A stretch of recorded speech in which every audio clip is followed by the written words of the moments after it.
Mein Name ist Bénédicte Savoy. In Berlin sage ich immer Savoy.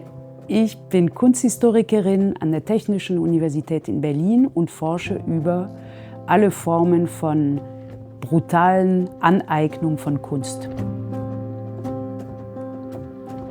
Ich habe Germanistik studiert und während dieser Germanistik-Geschichte kam ich nach Berlin und fuhr mit dem Fahrrad unter dem Brandenburger Tor und da drauf ist die berühmte Quadriga. Und ich hörte von einem amerikanischen Journalisten damals, der über das Brandenburger Tor schrieb: Weißt du eigentlich, dass die Quadriga in Paris war, dass Napoleon sie geraubt hat?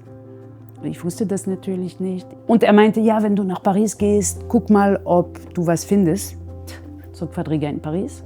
Und ich bin ins Archiv gegangen und dann passierte etwas, was ungefähr zweimal, dreimal im Leben einer Historikerin passiert, nämlich, dass ich super Quellen gefunden habe, die unpubliziert waren. Und das wurde mein Dissertationsthema, Napoleons Kunstraub in Deutschland. So rutschte ich von der Germanistik in die Kunstgeschichte und seit 2003 bin ich Professorin für Kunstgeschichte an der TU in Berlin. Die DAAD-Förderung hat dazu geführt, dass ich heute nach 31 Jahren immer noch in Berlin bin. Das bedeutet, dass die DAAD-Förderung mein Leben verändert hat in gewisser Hinsicht. Ich kam als Erasmus-Studentin und habe dann aufgestockt mit einem DAAD-Stipendium.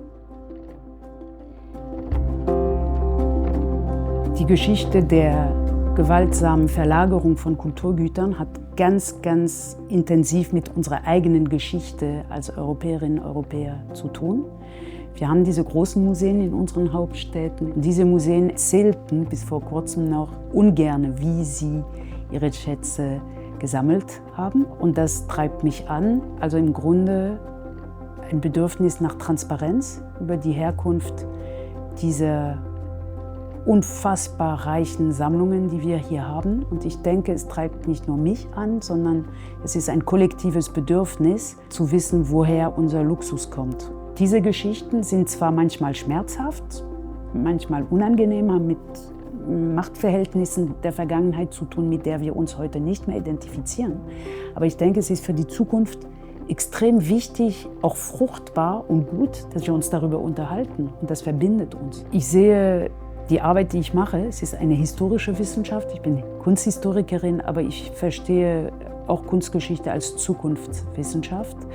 Und gerade wenn man sich mit der Geschichte der Museen und des nicht gerecht verteilten Kulturerbes in der Welt beschäftigt, ist ganz, ganz klar, dass die Arbeit, die wir heute machen, das Morgen gestaltet.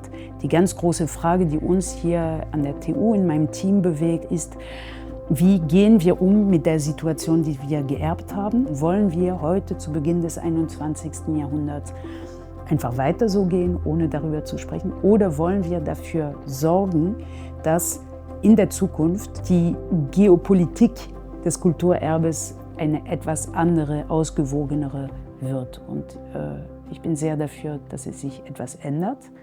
Und wie sich das ändert, ist Verhandlungssache. Und gerade diese Verhandlung passiert gerade.